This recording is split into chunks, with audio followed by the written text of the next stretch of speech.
How to count down days on iPhone. To get started, first of all go ahead and open up the Countdown application. Once you're here, go to the top right corner and tap on the plus icon. You can create your first countdown or count up from here. On this page, tap on the countdown icon and go to the text bar below.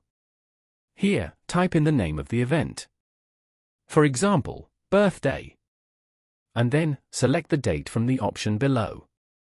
You can also select the time from here. After changing the date and time, tap on the tick icon at the top right corner. After that, tap on the widget style icon. You can view and choose from the different widget style options. And then, tap on the background icon to change the background color according to your preference. Lastly, tap on the font icon to view and select the font style that you like.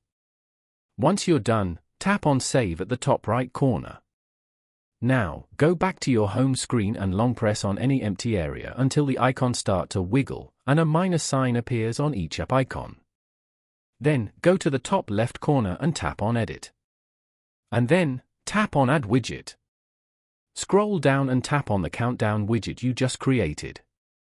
Here, tap on Add Widget below. After that, tap on Done at the top right. Following these steps, you can easily count down days on iPhone.